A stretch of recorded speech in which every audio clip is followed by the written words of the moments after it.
Hello everybody, I believe it's episode 34 of the Online Tennis Podcast. Losing count, it's me, Jack, and my co-host. Yeah, myself, Gavin, back this week after a week's holiday, layoff or whatever you want to call it. But sunny Crieff in Scotland. Sunny in Crieff, well, sunny for part of the week in Crieff, followed by torrential rain. So it was good, sort of typical Scottish weather. But good to be back on the podcast discussing the biggest tournament, one of the biggest tournaments of the year in Indian Wells. The fifth slam, indeed. Yeah, we're just going to do a little recap of what's happened in the first 3 or 4 days. Going to talk about a few of the champs that have lost, Andy Murray and Naomi Osaka. A few of the comebacks, because there's been a ton. Some of the big upsets, some of the players that are playing well, and a few of the ones to watch tonight, 14th of March. Let's just dive in, Gav. Let's give it a go. Go for it. Okay, we'll start with Naomi Osaka. Yes. I very much wanted to talk about her first match, because actually it was quite the spectacle. Okay, she's at the tournament now, we'll get onto that in a second, but her first match against Sloane Stephens, obviously on paper, looked like it could be amazing. We experienced what can happen at Indian Wells in that the wind in some of the stadiums in particular can get caught very easily and it can turn into a bit of a scrappy match. Did you catch any of the Stephens-Osaka match? Yeah, it was pretty patchy in places, but I guess it's the Californian air, isn't it? It makes the ball really difficult to control. I think from what I've seen so far of the tournament, a lot of the players are maybe playing a wee bit more passive in general, I'd say, certainly from some of the matches that I've watched, certainly trying to be more careful and ensuring that they get a good rally ball. And that's interesting to watch in itself because, a lot of these tournaments you can see players that maybe just think, right, I'm going to be ultra aggressive, but I think it adds a tactical sort of perspective into it, which is quite good to watch from. It definitely does. It can be a bit of a leveler, definitely, Gav. So you see a lot of players that normally would play a lot harder against lower ranked players. It kind of levels it out a bit, and certainly against Stephens, I mean, the two of their serves, Osaka's and Stephens, they were basically rolling it in for the start of the match. But the tactical nuance is really interesting. So obviously we saw Stephens rolling in her serve, basically under 90 miles an hour every time, first and second serves. Naomi Osaka would step in, really, really far into the court, absolutely rifle some returns. She got away with it a few times, other times she didn't. And there was sort of 5 games where she went off the boil for a while. But it's interesting to see her sort of stepping forward, stepping back. Interesting to see Stephens sort of not going aggressive and Osaka going aggressive. A lot of just sort of topsy-turviness. And, I mean, Stephens was really close to taking it up 2-love in the third, 15-40. Osaka forehand slices into the net. I had to take a breath at that point. I was like, what is she doing? She won the point. And 120 mile an hour body serve after that, saved the next break point, and she was on her way to a victory. It was a really interesting match. I really enjoyed it. Quite interesting to see as well which of the wings both players prefer to return on. So you saw Osaka running around to hit backhands, Stephens running around to hit forehands. Obviously, they're just trying to get returns into play at this point when the conditions are as crazy as they are. So interesting to see stuff like that. You learn a lot about players when they're playing in the wind. You certainly do. Yeah. You certainly do. Really interesting. Unfortunately, it's not the story of the tournament for Osaka because the next match against Kudermetova, she lost 11-4. Yes, Kudermetova played very well in that match. I think that's what we first of all got to point out. Yeah, of course. I was looking at the headlines after, I'm thinking it's a bit unfair to Kudermetova. It was all coming from the perspective of Osaka couldn't handle it, and that's why she lost. I think if we actually look at the match as it was played, Kudermetova played fantastic tennis. I think Osaka just wasn't getting close, even if that was an issue. But yeah, I mean, my views on heckling, I don't like it. I think we've seen players in the past have it to deal with it regularly. I think it probably shows you that Osaka in general is quite a popular player, so she's probably not used to having to deal with the heckling as much as, say, Novak, for example, who gets it most match he plays, Kyrgios as well, Medvedev at the Australian Open earlier in the year. So it was interesting, I think maybe I will say just first, before you go on, Gav, in case people didn't see it, so Naomi Osaka was down love 1 in the first set. So only 1 game played, and somebody in the crowd shouted, "Naomi, you suck," and it essentially threw her off for the rest of the match. She was visibly in tears on her way to a bagel in the first set, and definitely contributed to the loss, 100%. It did. But I think what Andy Murray said in his press conference was interesting. He said, that's part of it, unfortunately, and you've got to sort of try and find a way to deal with it, and it's never nice to see. Obviously, you don't want to see it happen to any player. There are players that get it almost every time they play. I think that's something she's just going to have to try and find a way to deal with, whether it's a good thing or not. regardless, it's going to keep happening. You can't physically force a crowd to stop saying stuff like that. So yeah, you're quite right. She had said she'd been heckled in the past. I think the reason she said this one affected her so much, she said she had Venus and Serena in the back of her mind, from boycott the 2001. tournament, didn't they? Yeah, 2001. Yeah. I think she attributed a lot of, well, definitely with Venus and Serena, a lot of that was to do with racism. There's a lot of slurs getting shouted from the crowd, so it was undoubtedly a bit of racism going on. I think maybe Osaka had that in her mind and was like, why here in America would people sort of player, like go after me? It doesn't make much sense to her. I probably more on Andy's side, to be honest. It was one person in sort of 10,000 people sort of heckling. You've got to find a way, definitely. Yeah, you just got to deal with it, unfortunately. It sounds harsh, and it's not meaning to criticise her, but I mean, that's part and parcel of the sport. I mean, you see it in football as well. There was 80,000 odd people slagging players off every week. They just have to deal with it. You just got to develop a thick skin, I think, and that's something she could work on for sure. Do you think there's any truth in the way the tours have dealt with player behaviour on court having an effect on how crowds behave? I don't think so. I think crowds would have done that regardless of. I don't think crowds are holding on the breath of the tour suspension. I think the majority of them that go there probably are not avid weekly followers. Well, of course. So, yeah, I mean, we can say what we want about how poorly the tours have handled stuff, and believe me, they have handled it shockingly badly, especially this Zverev issue. But I don't think so. I think crowds would do that regardless. Yeah, somebody has a drink, and somebody has a drink, and then they lose all sense of the. Yeah, there's much worse stuff. Put it that way, that gets a message to players definitely after matches. We'll say that, but I mean that's just not on, obviously. But on court, it's all just a little bit in the moment. You kind of have to find a way, regardless of what happens. I think.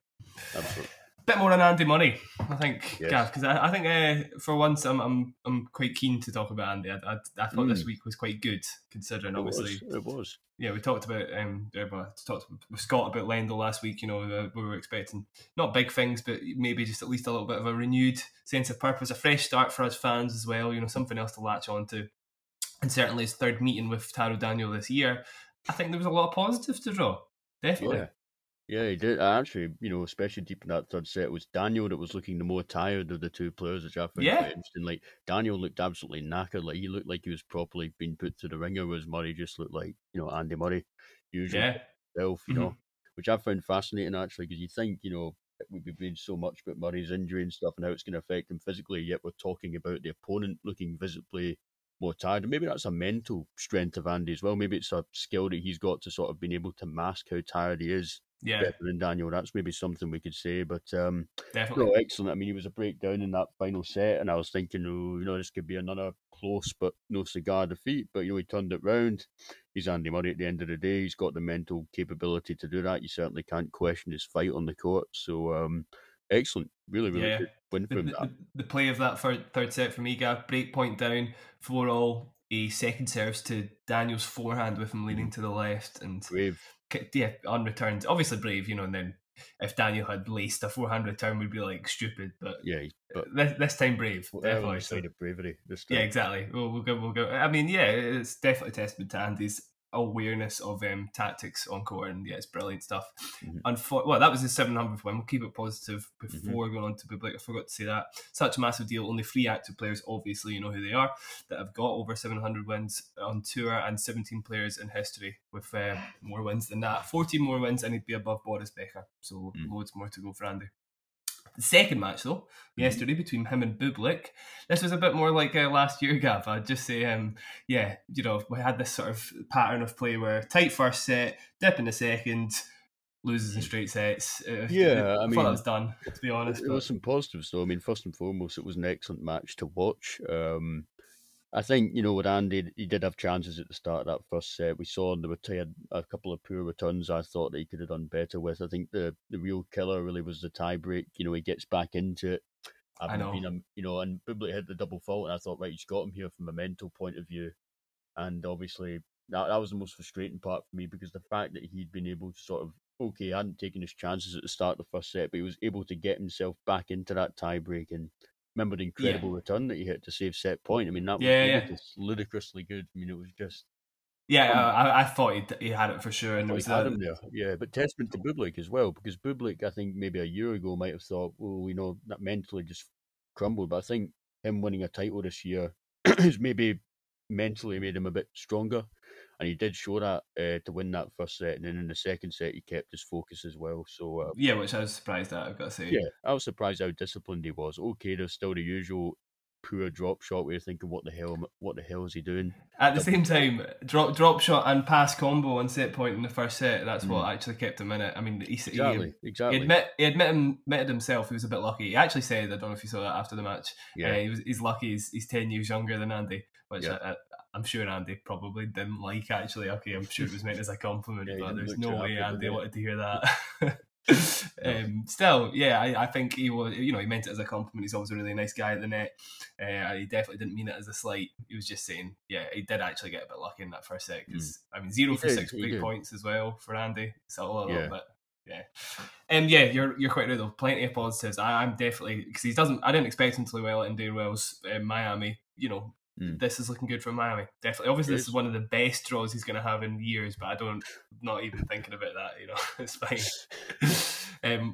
Let's look forward. It's going to be good. Absolutely. On to a few of the comebacks, Gav. There was so many. Obviously, I was saying about the win sort of being a leveler, and a lot of the players being a bit closer to each other's level than you would usually have at a Masters 1000.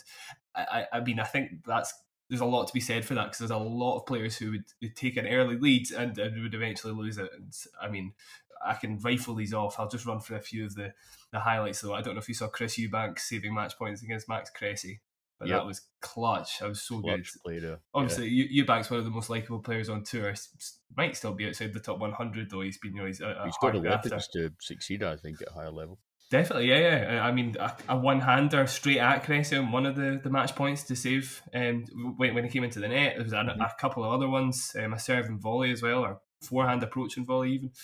Said to Cressy at the net, he had the best volleys in tour apparently, which is really nice of him. Yep. He's lost to Ruud now, but I mean, still a really cool comeback. Really enjoyed it. Obviously, Max Cressy, I bet there's going to be a lot of matches in his career where he's saving or losing match points before losing the match, to be fair, but definitely. Still pretty cool. Did you see any of Kovinich v Pliskova? I didn't know. That's one I wasn't able to see.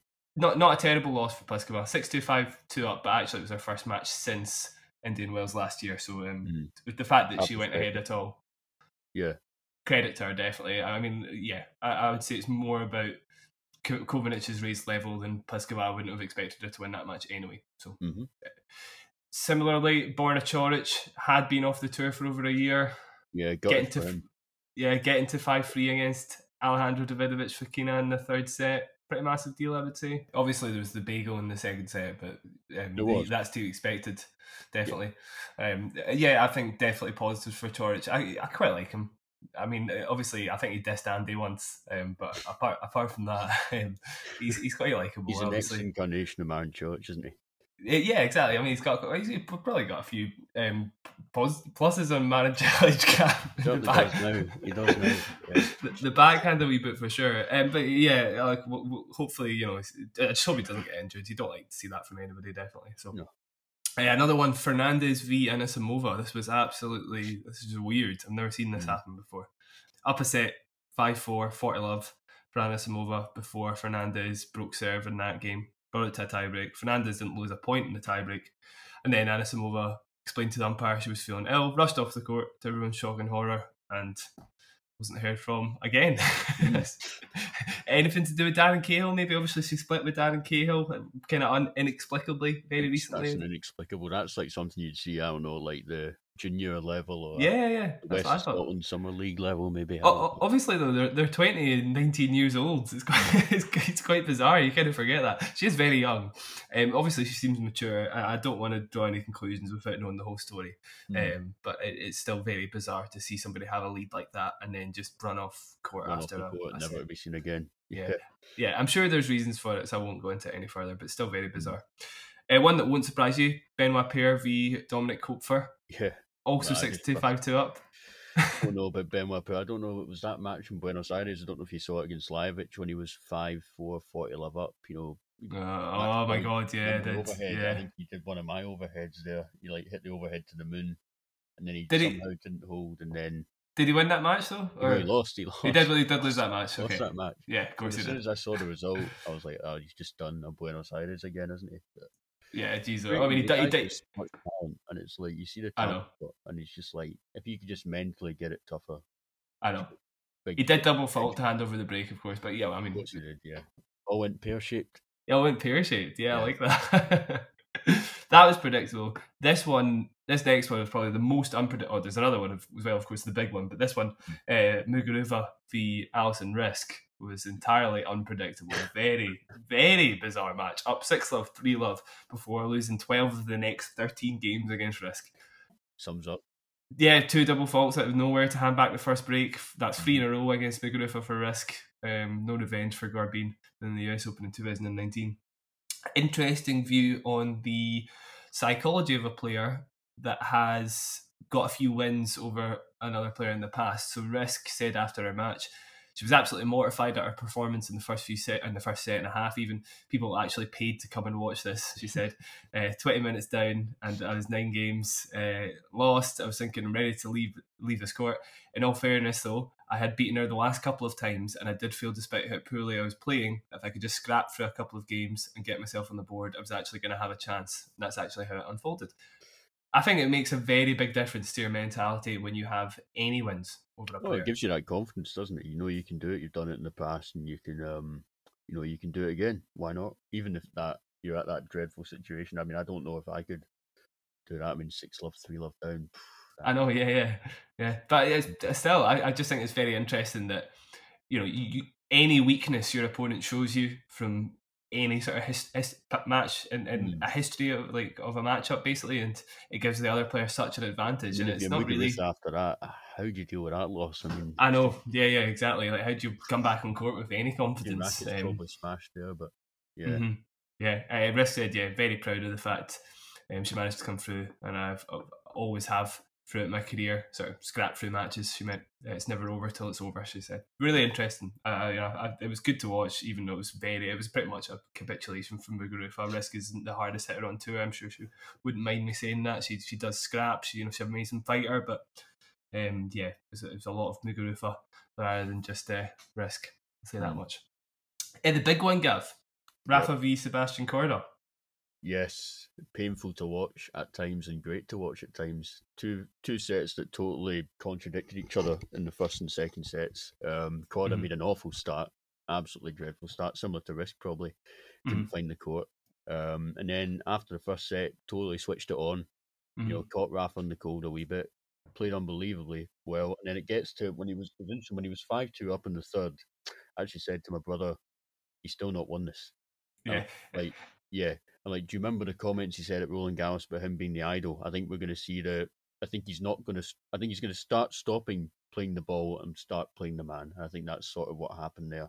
It was a shame because I thought he was playing so well, and I'm thinking this could be the big win for him. If he can beat Rafa here, maybe he can, really his level can just go up to another level. And I've got loads to say on what you just said there, Gav. So one thing I'd say, everybody's got a story when Rafa starts making their comeback. Like, where were they when he started making his comeback? And it's like, I was at my pal's house, looked at the score, and I was like, oh well, guess he must be tired. On to the clay season. Pretty egregious prediction by me for him to win the tournament. And I've sure enough looked back at the score 20 minutes later, and it's like, why do you ever doubt Rafa? You total idiot, man. I mean, Korda made an absolute. He did. I know he did. Like two breaks. But Rafa's just so stubborn, isn't he? My God. Yeah, Rafa had loads to say about it. So he did say, like, you only win 10% of matches, like, from that sort of position. But you only give yourself a chance at all if you sort of dig in and make your opponent win the match. So he admitted he wasn't even expecting to win the match. It's not like Rafa thinks I can win the match from any position. He likes to create himself into a situation that he can do it. Yeah. He likes to create an aura for himself as well, and just sort of say, I'm never going to let you win this match easily. And it digs into people's heads. Definitely. I mean, Korda was playing ultra aggressive, like super short points. I mean, destroying Rafa's. It was the return even as well. So, like, able to sort of neutralise Rafa's serve so easily that he barely got any points in serve plus one Rafa, which obviously, you'd expect him to get a few at least. But I mean, for a long time, he wasn't able to do anything with his forehand because, the backhand. Korda's backhand's solid, man. It's really good when it's on. Yeah. Even Rafa was pretty shocked at how good it was in certain occasions, but Yeah, I mean, yeah. But then, sure enough, obviously, your biggest weapon can become your. We'll get onto that as well. Your biggest weapon can become your biggest weakness, and 4 backhand unforced errors in that first break in the third set to give it away. Then, in fairness, he plays, maybe took a little bit off the ball coming into the net, a little bit of nerves, but then obviously Rafa, comes up with some crazy backhand passes, and it's kind of enough to put the seeds of doubt into your Rafa's opponent's the head. sort of guy, if he's 6-love, 5-love, 40-love down, I still think he could find a way to win like that. Yeah, definitely. Yeah, I don't. But I same thing as Rafa.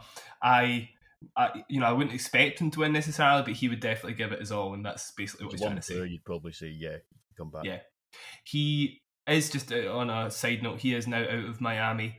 He's pulled out. Well, is it not surprising? I thought he would have maybe played Miami over Indian Wells just because he'd never won it before. Yeah, but then slower courts. Just think about the conditions, I guess. Probably, yeah. Yeah. Continues his winning streak to 16 now, and would get a 400th win at Masters level if he won his next match against Evans. On to a few of the biggest upsets so far. Obviously, I've talked about a couple, but these ones maybe not so much comebacks, just big upsets, I guess. This one was a bit of a comeback. Tommy Paul defeats Alexander Zverev in a third set tiebreak. I predicted that. I'm proud to say I actually thought that would happen. When you think about all that's happened to Zverev in the past few weeks, all the talk. I know the incident was a few weeks ago, but you see all the talk in the media, and he was constantly getting asked about it. I think there would have been some sort of nerves at how the crowd would have reacted when he walked onto the court. And Tommy Paul's a hell of a player. I mean, he won his first title in Stockholm at the end of last season, so I mean, he's always going to be a threat. And he showed that, and he returned unbelievably well in the first set. Don't know if you saw that, but he was like returning Novak level, just punishing every short ball. Really aggressive, sort of like Korda was as well against Rafa. Undoubtedly a little bit of a hangover from the incident, right? He was a break up in the final set, wasn't he? And he served 4 double faults. 4 double faults in one game, yeah. One of the double faults hit the ground before it hit the net. Yeah, I mean... I still think he's winning a major, though. Like I don't find these people that say he's not winning a slam. I think he will. Well, that's me. I don't think he's winning a slam. Disagree. Well, yeah, that's what we can agree to disagree, Gav. But at the moment, obviously, he's nowhere near that level, is he? I'm sure. At the moment, no. Yeah, it was quite interesting that obviously he hit those 4 double faults. Before that service game, he had won 24 consecutive points in serve. So obviously that kind of just totally strengthens the argument that this was completely mental rather than physical. Obviously, Tommy Paul's still playing a really good level, and I would say Tommy Paul, in his own words, he was probably happiest with his commitment coming to the net. It's one of the biggest differences I think players that are lower ranked can make to beat higher ranked players is their ability to come forward. Definitely. Because I mean, the top 20 in the world, there are few of them that are very confident at the net. I think obviously the big 3, obviously Federer's not there. Tsitsipas, Hurkacz, not many others that come to mind, to be honest. Not many others. No, you're right. So yeah, it's the one part of the game that players can kind of excel over top 10 players, I think. Definitely. Yeah. Improves to 2-0 against Zverev. Also beat him in Acapulco a couple of years ago. So, but yeah, as you say, obviously not totally to do with Paul, a lot to do with Zverev. So yeah. Another one, Jasmine Paolini defeats Sabalenka in 3 sets. This, I mean, there's not much to say here, Gav, to be honest. Really, it's just went how you expect this loss to pan out. Paolini is 5'4" in height, doesn't hit the ball incredibly hard, very spinny shots, not really made for hard courts. By her own admission, she wouldn't expect to play well on hard courts, she said, given the sort of nature of her shots and her serve. But Sabalenka obviously can beat herself a lot of the time. 63 of the 82 points Paolini won were Sabalenka unforced errors, including 10 double faults. So. Yep, nothing else to say, is there? Yeah, not really. Yeah. First top 10 win for Paolini. Wasn't that surprising, the result in the end, though. Obviously, just defensive Sabalenka plays a lot of the time. She has kind of patched up that second serve a wee bit, but obviously still a little bit of patching up to do. So I think it'll be a while before she's top 10 level, to be honest. One more. Botic van de Zandschulp defeats Felix Auger-Aliassime, the longest matchup of the day in duration and in letters. It was 3 hours and 15 minutes actually. I don't know about the letters, probably a few. Yeah, did you see any of that? I did see a wee bit of it. Obviously, watching the Murray match, so it wasn't until I think was it start the second set that I watched it. But to be fair, Van de Zandschulp's a good player, and class player, yeah. You know, he showed that commitment to go to the net a wee bit more. He served really well, and exactly, yeah. Felix wasn't at his best, to be fair, but I think I wasn't too surprised at that either, actually, because you know that's sort of one of those matches you look at and you think, well, Van de Zandschulp, good server. If he turns it on really well with a serve, difficult to break, you think this could be a tough match for Felix. It's not a nice opening round match to have, is it? No, not at all. Not at all. I mean, Felix showed a lot of fight, actually. 3 match points saved in the second set, basically licking lines to stay in the match. I think definitely the slower conditions affected Felix more. I just wanted to get through in form, to be honest. Alone, it's not really conditions that suit him, but I thought, you know, if he can put together a firm sort of service foundation for the week, then the guy could roll his first 3 matches. But yeah, Botic Van de Zandschulp, again, like Tommy Paul, much better at coming forward, found ways to finish the point a little bit easier than Felix, I would say. Obviously not much in it at all, but I would say a bit of forehand variation certainly helped him on his way to beating Felix. It was a really interesting match. Nothing for Felix to be upset about there, I think. No, it's just one that you just chalk off to the other guy played well. You know, yeah, can't really do everything about it. If your opponent's playing well and you're maybe not playing at your best, then yeah, what can you do?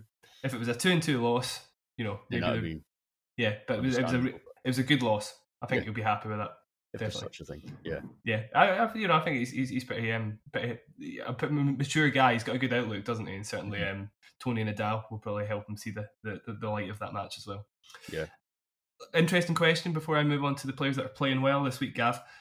Do you think, and I'll tell you the other 3 players, Botic is now the best guy in the top 50 without an ATP title?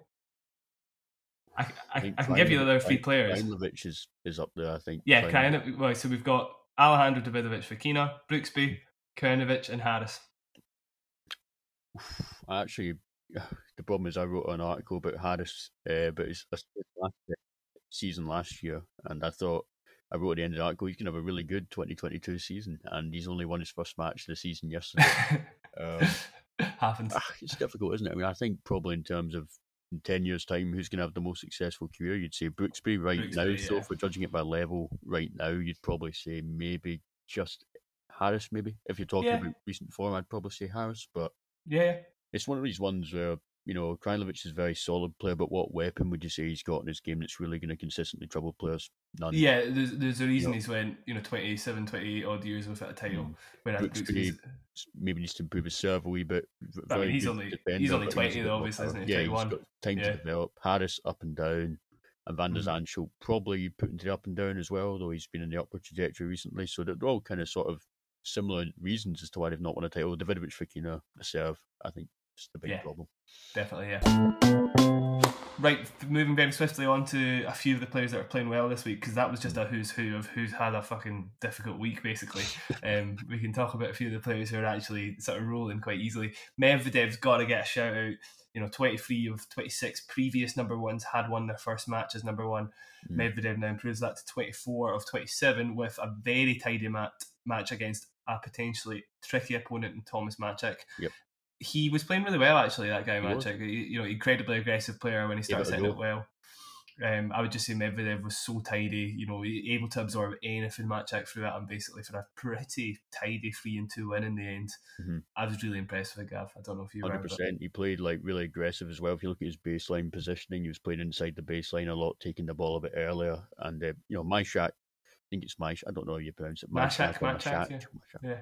I thought he played very well, but I think when you're playing Medvedev in that form, eventually he's going to be able to break you down, and that's exactly what happened, really. So, yeah, I think there's positives for Maček, but very good win for Medvedev. Super number one sort of match, definitely. It was really good. Obviously, it's only one match, so we'll see how he gets on against Monfils. Thank you. Yes, in the next match. Next player I want to talk about, and this might look on paper like she has been playing some pretty scrappy matches, but I've got plenty of reasons why this is positive for Iga Świątek, who at the start of the season I was talking about her bounce back ability, after her rough route to the semi-finals in Australia, a couple of matches where she lost the first set against Cirstea and Kanepi in Australia and then went on to win the match. She just keeps going in that sort of form, has now dropped the first set in 6 of her matches this year and has won 4 of them, whereas last year she dropped the first set in 14 of her matches and won 3. Yeah, so she's already won one more match than last year after dropping the first set. Just goes to show improvement. It does go to, and in the last 2 sets against Towson and Karolina, it's been love 1, 1 and 2. So her bounce back ability this year is amazing, and her way of working stuff out is way better than it was last year, particularly against Towson. Sort of recognised that kind of dragging her out wide in the forehand was the way to break her down. Yeah, I'm still very enthused by Świątek's game. I think against Kerber, it might not be quite as epic as it looks like it could be on paper, I would say. But obviously, famous last words. We'll see. Another one, Simona Halep has now beaten Alexandra van Koekelgoof. I always knew, obviously, that she could play great tennis in the wind. I counted her being steadier than Goff, and sure enough, she did come through quite tidily, actually, 3 and 4. Obviously, a lot of people expecting an epic there.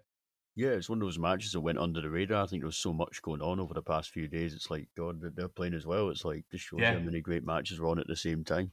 Mm-hmm. Yeah, she now plays Sorana Cirstea. She's 17 love against Romanians at tour level. So Halep will have a decent chance there. Sorana Cirstea actually is technically 2-1 against her, but there was a challenger and a qualifying win in there. So it'll still be a very tough match. They last met in 2010 though, so I mean that's all pretty relevant. I'm hoping that I've picked Halep to get through to the semis. That could be my only one, apart from Świątek, that I get right. So hopefully she gets through. Last one I want to talk about, Gav. Harriet Dart, who has now beat... Yeah, I mean, you might not even have noticed this. Like, she's kind of gone under the radar. But she's now beaten Anna Konju, Elina Svitolina and Kaia Kanepi, all in straight sets. She's in the 4th round of a Masters for the first time in her career. Unbelievable. Yeah. I wouldn't have predicted it, to be fair. But... No. I mean, I thought she would beat Svitolina, but I didn't think she was getting through to the 4th round. It's a very solid game. Bit of a flaky serve, I would say. Difficult to see anything but the same result from Wimbledon, was it, when she played Madison Keys, who will likely have more power against her. Just power, yeah. Yeah, I can see that happening again. I think she's got the game for the top 100, which she's now joined after beating Kanepi, but not sure of her getting any further than that. Either way, willing to be proven wrong, and 4th round of a Masters is a very, very big deal. Brilliant achievement. Final category, Gav. Ones to watch tonight. I'm just going to run through a few. I want a very quick who's winning each match. Okay. Medvedev, Monfils. Medvedev. Yeah, easy. No justification necessary, but obviously Medvedev, isn't it? Could be a good one, yeah. Alcaraz, Bautista Agut. Alcaraz. Yeah, I mean, but what, Bautista Agut's got a chance, yeah? He's always got a chance, but I think he's not playing his top level at the moment. I think Alcaraz probably... I thought he was very, very good against McDonald. Got a great straight sets win there, and I think it'll be the same tonight. The only thing I would say, he was amazing in Doha. Doha's quite similar conditions to Indian Wells. Potentially, but he was lucky to get through his first round. Bautista Agut against Wolf, saved match points. So he did. Yeah. Good point. Okay, fair enough. Brooksby, Tsitsipas? Brooksby. Yeah, okay. Yeah, not much thought there. I like that. That's confidence. He was amazing against Kachanov, loved him free. He was. Just totally gave him a tennis lesson pretty much. So I think the same, not the same here, but I think, Tsitsipas was very lucky to come through Sock, and I think Brooksby's got a more solid game that's not going to break down as easily. So I think Brooksby. I would expect Tsitsipas v Sock to be a pretty heavy matchup favouring Tsitsipas, and it was a very, very tight match. So I don't know if he's playing quite his best. I'm going to agree with you. I think Brooksby. Ruud Kyrgios? Ruud. Yeah, okay. Cool. Yeah. You sure? I'm 100% sure. Okay. Cool. Sakari Kvitova? I'm going to go Sakari. Yeah, I feel Sakari as well, I think. I think Kvitova's had a couple of wins. I'm not 100% sure about that. But yeah, Sakari, I've just playing way too good tennis. I've been losing her tennis for the last 3 months, so I'll continue in that vein. Azarenka, Rybakina? That's a belter. It's going to go 3 sets. I'm going to go Rybakina. Okay. Azarenka, last year's finals, remember? I know that, which is why it's going to go 3 sets. But okay, yeah, cool. Rybakina, I'm not sure about her health. I still think she's going to, world domination is on the horizon for her, but I'm not sure if it's this week. So I'll pick Azarenka there, I think. And finally, Badosa, Sorribes, Tormo. Badosa. Yeah. It's got to be, but I'm feeling big match vibes from that. Could be good, but I just believe in Badosa's level, and obviously we know what a good player she is. So I'm after last year, for her to get a win. That sounds good. That was tidy. That was very tidy. Yeah, it was, yeah. Thank you for listening, guys. If you want to catch any of Gav's work, are you doing any last word this week? I probably will be doing some last word, yeah.